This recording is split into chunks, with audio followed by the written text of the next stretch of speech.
तो देखिए बच्चों, उस दिन मैंने आपको कल की वीडियो में राष्ट्रकूट वंश मैंने आपको पढ़ाया। आपको पता है कि राष्ट्रकूट वंश की स्थापना किसने किया था? दंतदुर्ग ने। कैसे किया था आपको पता है? चालुक्य वंश वातापी का जो लास्ट वाला शासक था, लास्ट का शासक, वो लास्ट वाले शासक का क्या नाम था पता है? लास्ट का शासक चालुक्य वंश वातापी का, उसका नाम था कीर्तिवर्मन सेकंड। कीर्तिवर्मन सेकंड। तो ये क्या किया था? दंतदुर्ग ने कीर्तिवर्मन सेकंड की हत्या कर दिया था। हत्या करके फिर उसके बाद उस स्थान पे इसने क्या किया था? राष्ट्रकूट वंश की स्थापना किया था। आज वैसे बता दे रहे हैं, फिर आगे बता रहे हैं। राष्ट्रकूट वंश की स्थापना करने के बाद बच्चों, राष्ट्रकूट वंश का जो अंतिम शासक था उसका नाम था कर्क सेकंड। क्या नाम था? कर्क सेकंड। कर्क सेकंड को किसने मारा था? कर्क सेकंड को तैलफ सेकंड ने मारा था। किसने मारा था? कल की वीडियो में सब बताए हैं, रैंडमली ऐसे रिवाइज करा रहे हैं। तो तैलफ सेकंड ने मारा किसको? तैलफ सेकंड ने किसको मारा? कर्क सेकंड को मारा। राइट। उसके बाद क्या हुआ कि जब तैलफ सेकंड ने कर्क सेकंड को मारा, मारने के बाद तैलफ सेकंड ने जो चालुक्य वंश की जो राजधानी थी, अब तक वातापी था, अब कौन सी राजधानी बना? कल्याणी की राजधानी बना। चालुक्यों की 3 राजधानी आप पढ़े, देखिए इसे बताएं। चालुक्य की कितनी राजधानी? चालुक्यों की 3 राजधानी। कौन कौन सा? एक वातापी है, दूसरा क्या था? कल्याणी। कल्याणी, ठीक है, कल्याणी। तीसरा क्या था? बेगी। देखा, चालुक्यों की 3 राजधानी थी, वातापी, कल्याणी, बेगी। अब देखिए यहाँ पे अच्छा सर, ये तीन क्या राजधानी चालुक्य एक ही डायनेस्टी है, एक डायनेस्टी की 3 राजधानी थी। अब एक साथ तीनों थोड़ी होगा, जैसे पहले वातापी था, फिर उसके बाद कल्याणी, बेगी। आपको पता है ना, इसी जो है वातापी का जो सबसे प्रतापी शासक था उसका नाम था पुलकेशिन सेकंड था ना। पुलकेशिन सेकंड ही तो हराया था उसको, कांची के जो है महेंद्र वर्मन को। तो इसने कांचीकुंड की उपाधि धारण किया था। बाद में जाकर पुलकेशिन सेकंड को किसने हरा दिया था? नरसिंह वर्मा। इसने हराकर फिर वातापी कुंड की उपाधि धारण किया था। ठीक, तो आप देखिए वातापी बताए बाद कल्याणी। तो कल्याणी की स्थापना किसने किया था? चालुक्य की कल्याणी की इसकी किए थे तैलफ सेकंड। किसने किया था? तैलफ सेकंड ने इसकी स्थापना किया था। इंटेंसिटी तेज है कि नहीं? तो कल्याणी, चालुक्य की कल्याणी की स्थापना तैलफ सेकंड ने की थी। किसको मार के किया? कर्क सेकंड को मारा। कर्क सेकंड किस वंश का शासक था? राष्ट्रकूट वंश का था। राष्ट्रकूट वंश का अंतिम शासक था कर्क सेकंड। उसको मार करके किस वंश की स्थापना किया? चालुक्य कल्याणी की स्थापना तैलफ सेकंड ने की। ठीक, उसके बाद तैलफ सेकंड जब कल्याणी का स्थापना किया तो इसमें कई शासक हुए। कल्याणी, चालुक्य की कल्याणी में कई शासक आए, देख लीजिए। इसमें कई शासक, पहले शासक कौन हुआ? तैलफ सेकंड, तैलफ, ये तो कल पढ़ाए हैं, रिवाइज करा देते हैं। उसके बाद दूसरा शासक कौन आया बच्चों? तैलफ सेकंड पर चालुक्य कल्याणी का जो दूसरा शासक था उसका नाम था सोमेश्वर। क्या नाम था? सोमेश्वर। अब सोमेश्वर में एक कंडीशन ये था कि सोमेश्वर उस समय बता दे कि उस समय एट दिस टाइम पे, जैसे आपको पता है कोई वंश अगर पूर्णतः कंप्लीट खत्म ना किया जाए, उस वंश के कोई अगर शासक बच गए, जैसे मान के चलिए कोई भी वंश के शासक किसी भी डायनेस्टी को अगर पूरा कंप्लीट खत्म नहीं करोगे, अगर उस डायनेस्टी के कोई शासक या सामंत, सामंत मतलब समझ गए ना, बताया है, सामंत या शासक कुछ भी छोटे मोटे राजा बचे हैं, तो अगर वो क्या होंगे, फिर धीरे धीरे अपना सैन्य बल बढ़ाने लगे, धीरे धीरे विकास करने लगे, एक समय ऐसा आएगा फिर से वो उभर कर फिर से अपने वंश को आगे बढ़ा देते हैं। यानी कोई वंश पहले दबा रहेगा, अगर उस वंश को पूरा खत्म नहीं किए हो, उसके छोटे छोटे शासक बचे हैं या उसके सामंत बचे हैं, तो वो वंश जो होता है एक समय आएगा फिर से उभर करके सामने आ जाएगा। तो इसी प्रकार आपने चोल वंश पीछे पड़ चुका है, तो यहाँ पे फिर से एक वंश उभर कर आता है, चोल वंश, फिर से उभर कर सामने आता है। तो चोल वंश के सामंत बचे थे, वो सामंत क्या थे, धीरे धीरे फिर मतलब मेहनत करते गए, एक समय ऐसा आया फिर शासक बनकर ऊपर उभर आए, चोल वंश। तो चोल वंश का एक शासक था, उसका नाम था राजराज। क्या नाम था? चोल वंश का एक शासक था, उसका नाम था राजराज। देखिए यहाँ लिखे हैं राज। ये किस वंश का था? ये चोल वंश का था, चोल वंश। अब ये राजराज करता क्या था? ये जो राजराज बच्चों, ये क्या करता था? ये जो है बार बार इस पर सोमेश्वर पे बार बार अटैक करता था। सोमेश्वर की राजधानी क्या थी? कल्याणी थी। तो बार बार इस पर अटैक करता था राजराज। तो जब राजराज बार बार अटैक करता, ये चोल वंश का शासक था, चोल वंश का शासक कौन था? राजराज। ये बार बार सोमेश्वर पे अटैक करता था, कल्याणी पे। तो कल्याणी पे अटैक करके धन उनको लूट लेता था, धन वहाँ पे संपत्ति धन ये सब लूट करके जाता था, वहाँ पे पूरा तहस नहस कर देता था कल्याणी को। तो इस सोमेश्वर की पत्नी थी, वो पत्नी कह रही है दा ये बार बार अटैक करता और आप बार बार हार जाते हैं। इसको बहुत चिढ़ाती थी, ताना मारती थी सोमेश्वर को, सोमेश्वर बहुत खराब लगता था। अब सोमेश्वर क्या करे बेचारा, क्या करे, अब सोमेश्वर इससे जीत नहीं पाते, बहुत बहादुर शासक था, चोल डायनेस्टी का जो राजराज था। तो सोमेश्वर ने सोचा कभी बाबू मेरी बड़ी इंसल्ट हो रही, बड़ी बेइज्जती हो रही है। इसकी पत्नी कहती थी बार बार अटैक करता और बार बार हार जाते हैं आप, युद्ध में ये कौन सा बात है जो है, आप ऐसा कुछ कीजिए ताकि जीत जाइए। अब इसके पास इतनी क्षमता नहीं थी जीतने के लिए, तो उसके बाद इसने क्या किया ना, ये जाकर के सुसाइड कर लिया। कौन? अब किसी बार बार आप तंग करोगे सुसाइड तो कर ही लेगा। लड़कियों की टेंडेंसी बहुत खराब होती है, उनको एक जो है ऐसा शासक चाहिए जो बहुत बहादुर है। कोई भी लड़की ये नहीं कहेगी, लड़कियों को एक चीज बहुत पसंद है, पावर, पता है ना, आपने लड़कियों को हमेशा देखा होगा, वो पावरफुल लोगों को ही लाइक करेंगे, उसे पसंद करते हैं। ये लड़की बहुत खराब टेंडेंसी होती है। अब ये बेचारा उतना पावरफुल नहीं, तो देख रहे हो इसका क्या हाल हुआ, ये खुद जाकर क्या कर लिया, खुद जाके सुसाइड कर लिया अपने मन से। सुसाइड मतलब होता है आत्महत्या कर लिया। ये तो बेचारा मर गया, अपने मर गया, खत्म कहानी। इसके बाद जो अगला शासक आता है, जो नेक्स्ट शासक आता है चालुक्य कल्याणी का, जो अगला शासक था बच्चों उसका नाम था विक्रमादित्य छठा। विक्रमादित्य 6। अब देखिए आपने एक विक्रमादित्य का नाम पढ़ा होगा, आपने एक विक्रमादित्य के नाम के पढ़ा होगा गुप्त वंश में, गुप्त डायनेस्टी में। गुप्त वंश में आपने एक व्यक्ति का नाम सुना होगा, सब बहुत प्रतापी था, उसका नाम था चंद्रगुप्त सेकंड। वही तुमको पता है ना, रामगुप्त की पत्नी देवी थी, रामगुप्त का छोटा भाई कौन था? चंद्रगुप्त सेकंड। तो उसकी रामगुप्त की जो पत्नियां थी वो जो है इसके यानी देवर लगती थी ना, तो वो इसके देवर से क्या करने लगे, प्रेम करने लगे। बाद में चलकर दोनों देवी और चंद्रगुप्त सेकंड दोनों एक दूसरे से शादी कर लिए और रामगुप्त को क्या कर दिए, साइड कर दिए, खत्म, मार दिया गया रामगुप्त। उसके बाद फिर क्या वो पता है, तो मतलब वही चंद्रगुप्त सेकंड बाद में चलकर जब शकों का समूह नाश कर देते तो वो विक्रमादित्य की उपाधि धारण करता है। अब देखो वो विक्रमादित्य अलग है, ये विक्रमादित्य अलग है, हम इसलिए बता रहे ये विक्रमादित्य देखो छठा है, वो विक्रमादित्य अलग विक्रमादित्य है, समझ गए कि नहीं? ये 6 वाले विक्रमादित्य, छठवें नंबर के विक्रमादित्य है। उसके बाद क्या होगा, विक्रमादित्य छठा ये इतना बहादुर था कि इसने क्या किया था कि इसने चोलों के प्रभाव को रोक दिया था। चोलों के प्रभाव क्या किया था, चोलों के प्रभाव को रोका था। ये इतना बड़ा शासक था, यानी कि इसके रहते हुए क्या मजाल, चोलों की इतनी हिम्मत नहीं थी कल्याणी पे आकर अटैक करते, मतलब इनकी इतनी क्षमता नहीं थी इसके रहते हुए, मतलब विक्रमादित्य छठे के रहते हुए इनकी इतनी चोलों की इतनी हिम्मत नहीं थी इस पे आकर अटैक करते, डर रहे थे इसके रहते हुए, क्योंकि ये मतलब बहादुर योद्धा था। अब क्या हुआ देखो, अब ऐसा नहीं कि कोई शासक अजर अमर है हमेशा रहेगा, वो कभी ना कभी मरबई करेगा, ठीक है। तो विक्रमादित्य छठा जो है कुछ समय बाद जो धीरे धीरे इसका भी ढलता गया, इसकी लास्ट में जाकर डेथ हो गया, मर गया। विक्रमादित्य छठे के बाद जो अगला शासक आता है चालुक्य कल्याणी का, उनका यहाँ नीचे तक दिख रहा है, देखो। तो अगला जो शासक आते हैं चालुक्य कल्याणी का, उनका नाम था बच्चों सोमेश्वर फोर्थ। क्या नाम था? सोमेश्वर। ये देखो ये सोमेश्वर फोर्थ है, ये सोमेश्वर है केवल, ये सोमेश्वर फोर्थ, दोनों में अलग अलग है। अब सोमेश्वर फोर्थ है, तो सोमेश्वर फोर्थ इतना अच्छा शासक, इतना बड़े स्तर का शासक नहीं था, इतना बहादुर नहीं था। तो इसके आने के बाद धीरे धीरे चालुक्य कल्याणी, चालुक्य की जो राजधानी कल्याणी थी, मतलब धीरे धीरे इसका जो प्रभाव था, इसके जो शासक थे धीरे धीरे क्या होने लगे, डाउन होने लगे, इनकी क्षमता, इनकी शक्ति कम होने लगी और चोलों की शक्ति धीरे धीरे क्या हो रही थी, दिन प्रतिदिन बढ़ने लगी। एक समय ऐसा आया कि चालुक्य कल्याणी के बाद इनका जो अगला मतलब वंश चला, यानी कि इनकी जो अगली राजधानी बना, इसकी अगली राजधानी का जो बात चल के एक कल्याणी वाला पूरा जो साम्राज्य आप देख रहे हैं ना, ये पूरा खत्म हो गया था।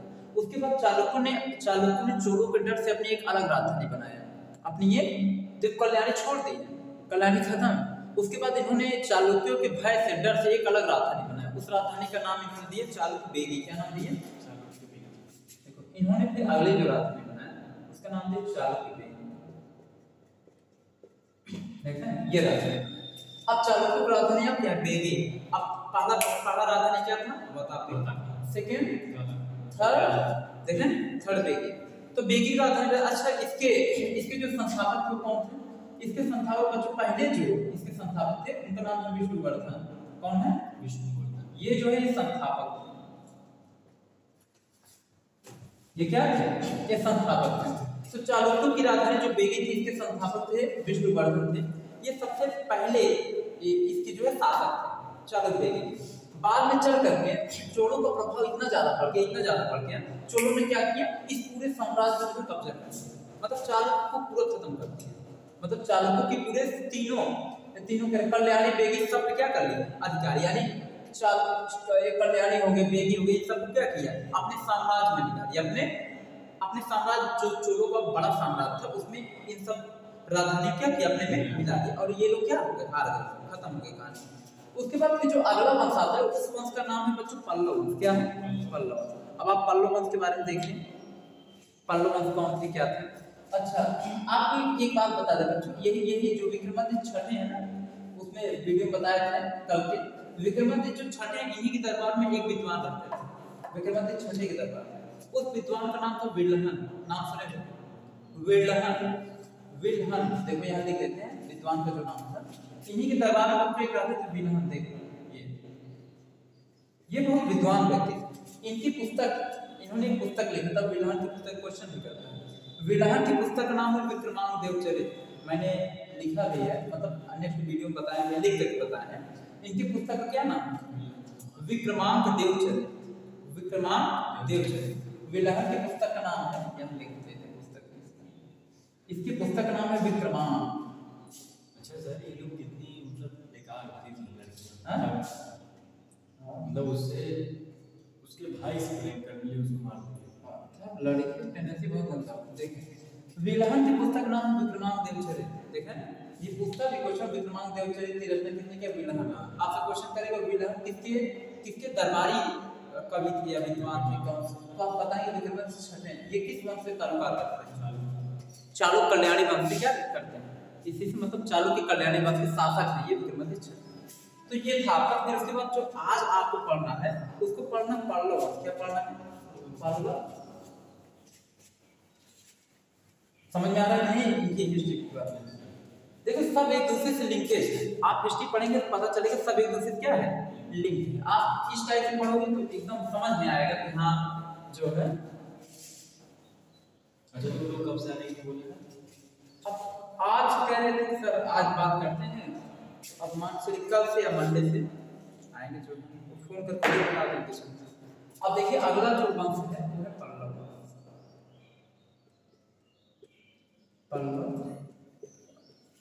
अगला जो वंश है क्या है? पल्लव। ठीक ना? एक वीडियो पॉज करो, फिर पॉज करो। अब देखिए पल्लव वंश। अब हम लोग स्टार्टिंग करते हैं, देखते हैं पल्लव वंश क्या है। अब आपको पता है पल्लव वंश के संस्थापक कौन है? तो पल्लव वंश के जो संस्थापक बच्चों सिंह विष्णु में कौन है?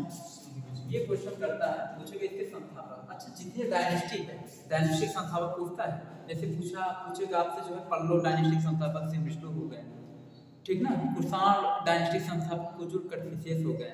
ऐसे ऐसे करके खूब क्वेश्चन करता है। मौर्य डायनेस्टिक फाउंडर कौन है? चंद्रगुप्त मौर्य हो गए। ठीक, तो ऐसे ऐसे क्वेश्चन आते हैं, जानते रहेगा तो डायनेस्टी के संस्थापक का नाम आता है। इसके संस्थापक देखिए पल्लव वंश के संस्थापक का नाम क्या है? सिंह विष्णु। देखो लिख देते हैं सिंह विष्णु। अब एक चीज का ध्यान रखिए, देखिए ये जो संस्थापक थे सिंह विष्णु, इनके दरबार में विद्वान रहते थे जिनका नाम था भारवी। क्या नाम था? भारवी। कल के वीडियो में मैंने बताया था कि ये जो है इसमें कई शासक आते हैं, जैसे एक सिंह विष्णु है, उसके बाद महेंद्र वर्मन है, फिर नरसिंह वर्मन इसमें है जो पुलकेशिन सेकंडों को भी हरा दिए थे। पल्लव वंश मैंने हमको पढ़ा है। पल्लव वंश पढ़े हो, फिर इसी ये वंश उभर के सामने आया था। तो देखिए दोबारा आप पढ़ रहे हैं, तो ऐसे क्रम बनाना कौन किसके बाद आया, कब उभरा, कब किससे अटैक हुआ, तो उस अकॉर्डिंग जो आप पढ़ो। वो चाहते तो उसी समय पढ़ाते, लिंकेज न पता चलता। जैसे आप महेंद्र वर्मन का कभी नाम नहीं सुने रहे आप, इसके पहले जो वंश चल रहा था चालुक्य वातापी, उसका जो शासक था पुलकेशिन सेकंड, उसका कभी आप नाम ही नहीं सुने रहोगे, आपको समझ में नहीं सर जी पुलकेशिन सेकंड कहाँ से आ गया, इसको तुम जानबे नहीं करते हैं। तो अब आप पढ़ोगे, जैसे आप पढ़ोगे इसमें देखो पुलकेशिन सेकंड किसको हराया था, महेंद्र वर्मन को, वो कहाँ का शासक था पता है, पल्लव वंश का। अब आप जब पढ़ोगे तो समझ जाओगे हाँ महेंद्र वर्मन को हराया था पुलकेशिन सेकंड ने, इसमें महेंद्र वर्मन शासक है। उसके बाद इसमें अगला शासक आता है नरसिंह वर्मन। नरसिंह वर्मन किसको हराया था, पुलकेशिन सेकंड को। पुलकेशिन सेकंड किसका था, चालुक्य वातापी का सबसे प्रतापी शासक था, उसको देखो किसने हराया था, नरसिंह वर्मन ने। तो नरसिंह वर्मन कहाँ का शासक है, यहीं का है, यहीं का पल्लव वंश का है। तो अब लिंकेज पता चलेगा, नाम भी जानते रहोगे। अब देखिए सिंह विष्णु, तो सिंह विष्णु के दरबार कल के वीडियो में मैंने बताया था, नरसिंह वर्मन के दरबार में मैंने बताया था कि एक कवि रहते हैं जिनका नाम था धंटे, वो नरसिंह वर्मन के दरबार में रहते हैं।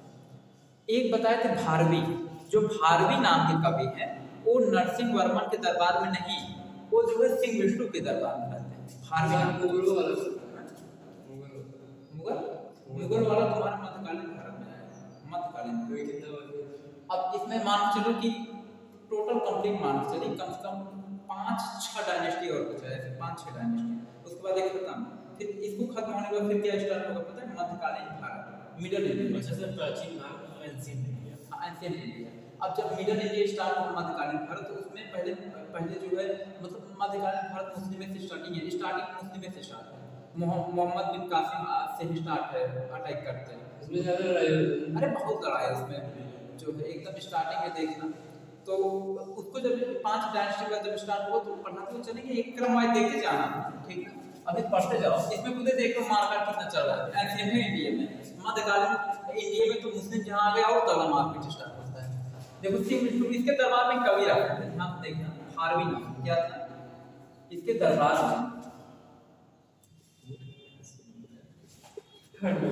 क्या यहाँ था इसके दरबार में कवि थे, क्या नाम था इसका, भारवी।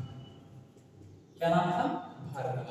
भारवी की पुस्तक है, ध्यान सुनिएगा, भारवी की पुस्तक का क्या नाम है, किराता जुनिया, ये इसकी पुस्तक है, देख लीजिए किराता जुनिया, ठीक। ये पुस्तक है किराता जुनिया, पुस्तक का लेखक कौन है, भारवी, ठीक। ये विद्वान थे, ठीक ना, ये भारवी जो है बहुत विद्वान व्यक्ति थे। तो इन्होंने एक पुस्तक लिखा था किराता जुनिया।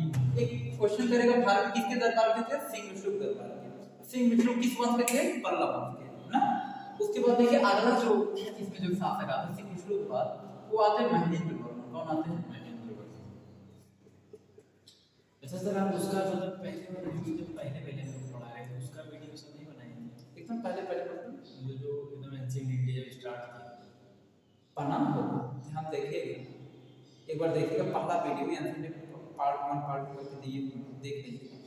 देखिए महेंद्र वर्मन जो अगला शासक है, अभी महेंद्र वर्मन ने क्या किया, देखिए महेंद्र वर्मन से युद्ध किससे हुआ था, पुलकेशिन सेकंड से।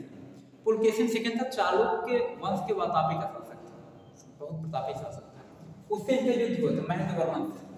तो दोनों में युद्ध हुआ, देखिए इसमें युद्ध हुआ था किसके किसके बीच में, जो युद्ध हुआ महेंद्र वर्मन और किसके बीच में, पुलकेशिन सेकंड के बीच में, पुलकेशिन सेकंड के बीच में। तो दोनों में जीता कौन था, ये जीत गया से ये। पल्लव वंश की राजधानी कहाँ है, ये भी जानते हैं, इसकी जो राजधानी है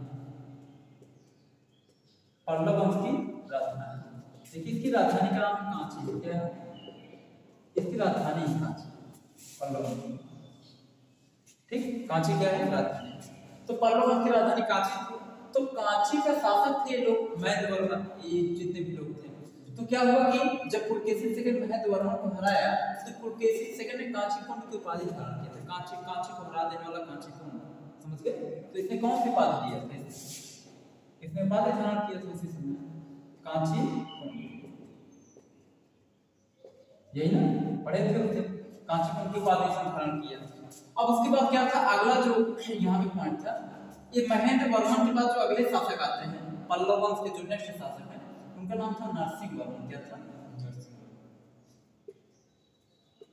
नरसिंह, ये शासक। देखिए अब नरसिंह वर्मन क्या किया था, देखिए नरसिंह वर्मन भी बहुत प्रतापी था, पल्लव वंश का मान चलिए सबसे प्रतापित भी तो नरसिंह वर्मन था। उसके बाद कोई इतना प्रतापित नहीं हुआ।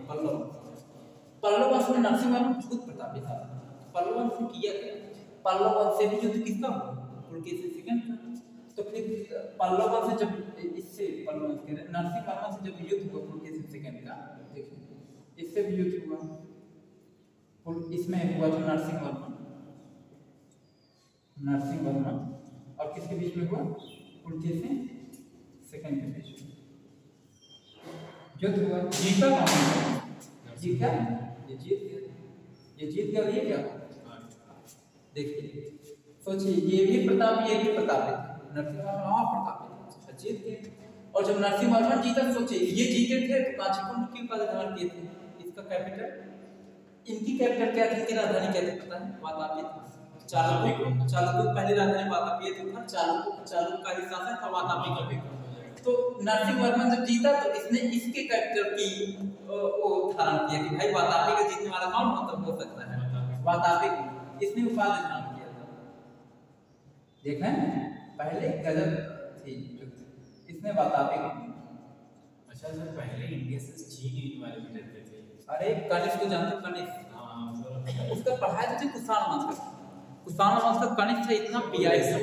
इतना वीआईपी शासक था ना, चाइनीजन पकड़ के मारा था जबरन, और कहा कि कब से अगर तुम लोग व्यापार करते हो, कोई भी अगर तुम्हारा ठेला मेला दिखा, बैलगाड़ी वगैरह अगर व्यापार करते हो, पकड़ के फिर वहीं तोड़ेंगे। कौनों की हिम्मत नहीं थी। अगले दिन पूरा रेशम मार्ग, मतलब जहाँ से व्यापार करने जाते थे चाइनीज वाले, पूरा एकदम जगह ही पूरा कब्जा कर लिया था, कोई अगले दिन दिख ही नहीं देते। तो आज के भारत में एक महान शासक चंद्रगुप्त मौर्य, देखो अशोक चंद्रगुप्त मौर्य, अशोक कश्मीर का मुद्दा देख रहे थे। जैसे आज के समय में मान लीजिए, आज देखिए बीजेपी गवर्नमेंट को कुछ भी कहते हैं, लेकिन बीजेपी गवर्नमेंट में आज इतना दबदबा है।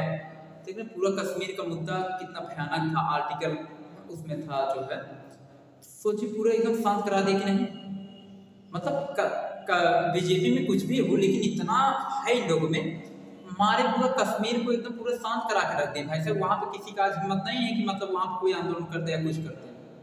कश्मीर आपका सोचिए, कश्मीर पहले क्या था पता है, एक स्टेट है, जैसे जम्मू और कश्मीर एक नॉर्मल एक राज्य था, स्टेट था। अब क्या है पता है, अब राज्य नहीं रह गया, अब केंद्र शासित प्रदेश बन गया। केंद्र शासित प्रदेश, पहले केंद्र शासित प्रदेश अब बन गया, तो वहाँ जम्मू कश्मीर केंद्र शासित। देखो राज्य का मतलब होता है, राज्य का अपना एक अलग नियम कानून होता है। जैसे आपको उत्तर प्रदेश है, तो उत्तर प्रदेश को अधिकार है कि अपना संविधान के अकॉर्डिंग अधिकार है कि अपना एक अलग से नियम कानून बना सकता है, अपने अनुसार राज्य को चला सकता है, ठीक। लेकिन जब केंद्र अगर कोई योजना लागू करेगा, तो उस योजना को ऐसा नहीं है कि आपका जो कोई स्टेट है वो कहेगा कि नहीं इस योजना को लागू नहीं करेगी, योजना लागू करना पड़ेगा नो डाउट, केंद्र अगर कोई चीज कोई नियम कानून फॉलो कराता है तो। लेकिन राज्य अपने अनुसार कोई भी योजना, नियम, कानून ये सब समझ के ये सब बना सकता है अपने स्टेट में, समझ गए ना। स्टेट मतलब एक प्रकार जानो स्वतंत्र है अपने स्टेट में। जैसे बच्चों के भविष्य के लिए कोई भी योजना बना सकते हैं। बच्चों के लिए देखिए मोबाइल मतलब वितरित किया जाता है, मोबाइल दिया जाता है। जो बच्चे ग्रेजुएशन पास रहते हैं, 12th पास हैं, जो बच्चे 12th पास करते हैं उनको बुला के अवार्ड वगैरह दिया जाता है। खेल से जुड़े हुए बच्चों को सम्मानित किया जाता है कि नहीं। तो मतलब ये सब स्वतंत्र है, अपने स्टेट में आप कुछ भी कर सकते हैं, नो डाउट। जो स्टेट गवर्नमेंट होती है कुछ भी करे, कोई दिक्कत नहीं, स्टेट गवर्नमेंट इतना उसको आज़ादी रहती है। लेकिन जो सेंट्रल, जैसे आप मान के चलिए कोई केंद्र शासित प्रदेश बन गया, ठीक, कोई स्टेट है उसको केंद्र शासित बना दिया गया, तो केंद्र शासित बनने पर तब उसको आज़ादी नहीं रहती है। वहाँ के सीएम का मतलब जानो कुछ भी नहीं। वहाँ पे मेन जो भी जितने भी आपके केंद्र शासित प्रदेश होते हैं, वहाँ पे जो मेन महत्ता जिनकी होती है राज्यपाल की होती है, क्योंकि राज्यपाल वो सेंट्रल से जान लीजिए अटैच रहते हैं। राज्यपाल हर स्टेट देखो राज्यपाल होते हैं। उत्तर प्रदेश में राज्यपाल है, सीएम है ना। लेकिन उत्तर प्रदेश में क्या रहता है, जैसे उत्तर प्रदेश के जैसे और भी जितने भी आपके राज्य हैं, वहाँ पे मेन आपके सीएम होते हैं, मेन सीएम रियली देखा जाए सीएम होते हैं। और देश में कौन होते हैं, रियल में पीएम होते हैं। प्रभुत्ता इन्हीं को होती है, वो तो अलग बात है कि राष्ट्रपति को सबसे सर्वोच्च दिखाया गया है, लेकिन प्रभुत्ता पीएम की होती है। अब उसके साथ साथ ऐसे स्टेट और केंद्र का ये हो गया। जो राज्य केंद्र शासित बन जाते हैं वहां पे सीएम का खास इतना महत्व नहीं होता, वहां पे ज्यादा महत्व राज्यपाल को होता है, क्योंकि राज्यपाल कनेक्ट होता है केंद्र से, दिल्ली से डायरेक्ट कनेक्ट रहता है, समझ गए। तो हम बताते हैं कि अब जैसे तुम्हारा जम्मू कश्मीर पहले एक राज्य था, वहां आजादी थी, वहां पे आतंकवादी आते थे तो मुस्लिम उसको छुपा भी लेते थे मुस्लिम के नाम पे, और वही लोग बाद में जाकर पीछे से पत्थर चलाते थे, हमारे जो सैनिक रहते थे पीछे से शूट करते थे, मार देते थे छुप छुप के। वो लोग पहली बार जात धर्म लगाकर मारते थे ना, जैसे हम वही, तो मतलब कहने मतलब वो लोग मुस्लिम, जैसे वहाँ मुस्लिम है तो मुस्लिमों की ज्यादा, मुस्लिमों की जो संख्या जम्मू कश्मीर में ज्यादा है, तो जब आतंकवादी आते थे तो लोग छुपा लेते, मतलब आतंकवादी आते थे तो लोग कहते थे भाई अपना रूप बदल लेते थे, गरीब बन जाते थे, कहते हैं भाई हम मुस्लिम हैं, और मुस्लिम के नाम पे कि अगला व्यक्ति भी मुस्लिम है, अपना जात धर्म समझ करके इनको जो है अपना धर्म समझ कर भाई हम भी मुस्लिम है, ये भी मुस्लिम है, चलो इसको छुपा लेते हैं, तो उसको छुपा लेते थे कि कोई इसको पकड़ ना पाए। तो उसी के छुपाने के बाद फिर ये लोग जो है उसी का फायदा उठाकर हमारे सैनिकों को परेशान करते थे, मारते थे। तो वो राज्य था, थोड़ी आजादी थी, ठीक, वहां पे जो मुख्यमंत्री भी बनते थे वो हिंदू थोड़ी थे, वो मुस्लिम मुख्यमंत्री बनते थे वहां पे, तो आजादी था थोड़ा। लेकिन अब क्या है, अब वो राज्य नहीं रह गए, अब उसको बना दिए गए केंद्र शासित प्रदेश। अब वहां पे पूरी निगरानी किसकी रहती है, केंद्र सरकार की रहती है, वहां पे कोई भी योजनाएं लागू होगा केंद्र के द्वारा लागू होगा, समझ गए। उसका पूरी सिस्टम जो केंद्र शासित प्रदेश होते हैं उसका पूरा सिस्टम केंद्र के अकॉर्डिंग चलने लगता है, सेंट्रल गवर्नमेंट के अकॉर्डिंग, स्टेट गवर्नमेंट का खास महत्व नहीं रहता है। इसीलिए अब जम्मू कश्मीर देखो शांत है, अब कोई, और नरेंद्र मोदी साहब ने जो है इन्होंने आदेश दिए, इन्होंने सैनिकों को इन्होंने पहले फ्री किए, एकदम छूट दिया, इन्होंने कहा अगर कोई भी आपको पत्थर मारता है पीछे से, अगर कोई पत्थर मारे पहले बंदूक उसी तरफ मार दो, पहले उसी शूट करो, जो पत्थर मारे पहले उसी शूट कर दो, जो होगा देखा जाए। और बहुत सही भी की प्रकार देखा जाए। अरे सोचो हमारे सैनिक खड़े हैं सहायता करने की, तुम पीछे पत्थर मार रहे हो तो पहले उसे शूट करो, जाओ तुम शूट, तो पहले उसको शूट करोगे तो आधे लोग वैसे डरेंगे। तो ये बहुत, और ये जो काम हुआ बहुत सही काम हुआ आपके यहाँ पे जो है जम्मू कश्मीर में देखा जाए, जम्मू कश्मीर में को अब केंद्र शासित बना दिया गया। आप देखो अब वहाँ माहौल शांत, अब ना वहाँ पे आतंकवाद फैल रहा है, वहाँ पे कोई समस्या नहीं, क्योंकि अब वहाँ सिक्योरिटी बहुत हाई रहती है, किसी का मजाल नहीं है कि पाकिस्तान जरा भी चुप कर दे वहाँ पे। अब सही हो गए जो है, तो बस यही सब था। लोग कह रहे थे वहाँ पे जम्मू कश्मीर के लोग कह रहे थे अगर वहाँ से जम्मू कश्मीर में एक आर्टिकल 370 था, अनुच्छेद 370, अनुच्छेद 370 का मतलब है कि अनुच्छेद 370 उसको एक अलग राज्य का दर्जा देता था। अनुच्छेद 370 का मतलब ये होता है जैसे कोई जम्मू कश्मीर का है, ठीक, कोई भी भारत का अदर स्टेट का कोई भी व्यक्ति वो जम्मू कश्मीर में जाकर जमीन खरीद नहीं सकता है। आप समझिए जम्मू कश्मीर अलग ही राज्य है, उसको एक आर्टिकल मिला था, आर्टिकल 370, अनुच्छेद 370, उसमें आर्टिकल 370 में ये लिखा गया था अनुच्छेद 370 में कि भारत का कोई भी नागरिक अगर वो जम्मू कश्मीर से दूसरे स्टेट का है, अलग अलग स्टेट का है, तो कोई भी स्टेट का व्यक्ति जम्मू कश्मीर में जमीन नहीं खरीद सकता है रहने के लिए। सोचिए ये हाल था, इनका अलग सा नियम चल रहा था। उसके बाद क्या था, उसके बाद ये भी था जम्मू कश्मीर का व्यक्ति अगर चाहे तो वो कहीं जमीन नहीं खरीद सकता रहने के लिए, लेकिन अदर कोई नहीं खरीद सकता है। ये सब आर्टिकल 370 में लिखा गया था। तो नरेंद्र मोदी साहब ने क्या किया कि इन्होंने क्या किया, आर्टिकल 370 में जो ये सब गंदगी सब लिखा गया था ना, इसको कटवा दिया, सब कटवा दिए। इन्होंने कहा कि जम्मू कश्मीर, आर्टिकल 370 में भी लिखा गया था जम्मू कश्मीर भारत का अंग है, अभिन्न अंग है, और है भी। जम्मू कश्मीर की पूरी कहानी आपको पढ़ाएंगे हिस्ट्री, तब देखिएगा कैसे उसमें जम्मू कश्मीर का नक्शा बिगाड़ने वाला कौन था पता है? हमारा पहले जम्मू कश्मीर में एक हिंदू शासक था, और हिंदू शासक उसके साथ का जो रहने वाला था शेख अब्दुल्ला था। शेख अब्दुल्ला मुस्लिम था, और वहाँ का एक शासक था वो हिंदू था, और हिंदू शासक था मुस्लिम था, और उसकी सब चालाकी थी कि जो वहाँ का आर्टिकल 370 वगैरह लगा। वो तो जब हिस्ट्री में जम्मू कश्मीर बारे में पढ़ेंगे आपको पूरा बताएंगे, तब देखिएगा क्या सीन इसका रहता है। तो जब आर्टिकल 370 में ये सब, आर्टिकल 370 खत्म नहीं है, उसके ये सब प्रावधान खत्म किए गए, जो ये सब उसमें गलत चीजें लिखी गई। अब जम्मू कश्मीर पूर्णतः किसका अंग हो गया? जम्मू कश्मीर पहले से भी भारत का ही अंग था, वो तो लिख उठा था उस पर कि जम्मू कश्मीर भारत का क्या है, अंग है, अभिन्न अंग है भारत का, वो लिखा गया था। लेकिन मानने को लोग तैयार नहीं थे। उन लोगों का कहना था जम्मू कश्मीर एक अलग राज्य है, अलग है, हम लोग आपसे अटैच नहीं है, ऐसा कुछ नहीं है। वो लिखा गया है जो है पाकिस्तान उसके बॉर्डर, हाँ वहीं पड़ता है। तो बता दें जम्मू कश्मीर भारत का क्या है, अभिन्न अंग है। अब तो कोई भी उसमें डाउट नहीं, क्योंकि जम्मू कश्मीर अब क्या बन चुका है, केंद्र शासित प्रदेश बन चुका है। अब वहाँ किसी का नहीं चल सकता। अब देखो अब एकदम शांत है, अब कुछ भी छू नहीं कर सकते। तो ये सब देखें, तो नरसिंह वर्मा ने किसके उपाधान के वातावरण के उपाधान किया। तो अब देखिए इसने जीता वातावरण, उसके बाद जो नरसिंह वर्मा के बाद जो अगला जो शासक आता है, लास्ट का शासक पल्लव वंश का जो अंतिम शासक था, उसका नाम था अपराजित। क्या नाम था, यहाँ देखते हैं, यहाँ देखिए पल्लव वंश का जो अंतिम, हाँ बस इसी बात देखिए पल्लव वंश का अंतिम शासक क्या था, इसका अंतिम शासक उसमें लगता पानी मिला था, बहुत साफ नहीं, क्योंकि उससे साफ करने का देखिए ये मार्कर हल्का हो जाता है। एक मिनट वीडियो पॉज करो सर, एक मिनट पॉज करो। पल्लव वंश का जो अंतिम शासक है,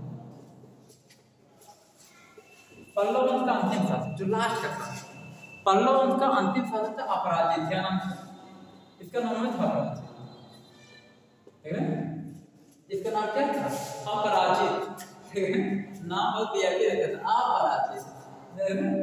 अंतिम शासक अपराजित थे। इसको किसने मारा पता है, एक था पल्लव, एक था आदित्य प्रथम। क्या था, आदित्य प्रथम। आदित्य प्रथम ने इसको जान से मार दिया था। आदित्य प्रथम ने क्या किया था, आदित्य प्रथम ने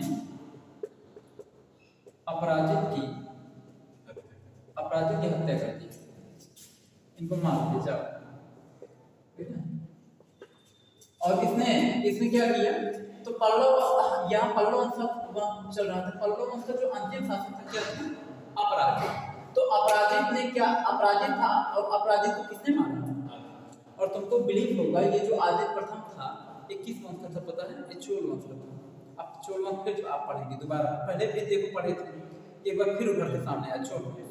तो तुमको एक इंटरेस्टिंग बात बता दें, यहाँ पे जो है देखिए ये जो चोल वंश वाले थे, यहाँ पे आदित्य प्रथम ने जब अपराजित की हत्या कर दी, मार दिया, सोचो पल्लव का पूरा वंश में खत्म कर दिया मार के, ये यही लास्ट था, अंतिम शासक यही था पल्लव का।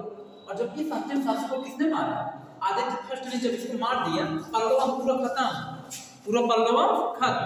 पल्लव वंश खत्म होने के बाद फिर क्या स्टार्ट हुआ पता है, उसके बाद तब इसने जो है किस वंश की स्थापना की पता है, इसने दोबारा चोल वंश को मतलब आगे बढ़ाना स्टार्ट किया। आदित्य प्रथम फिर से चोल वंश को आगे बढ़ाना स्टार्ट किया।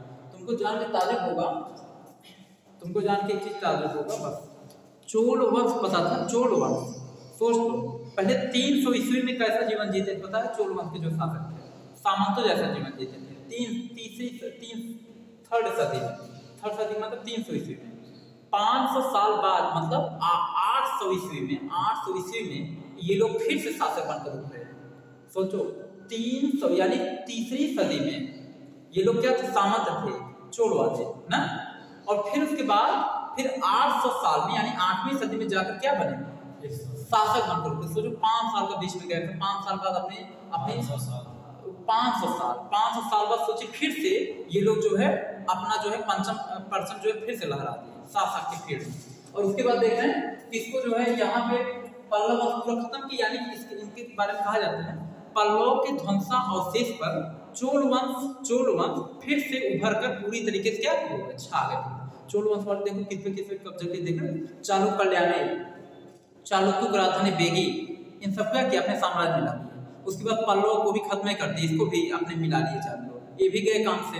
देखो कितना बड़ा साम्राज्य खड़ा कर लिए। तो उसके बाद फिर आदित्य प्रथम, फिर चोल वंश जो है उभर कर सामने आया, फिर चोल वंश के बारे में हम आपको नहीं बताएंगे। तो आज के लिए इतना।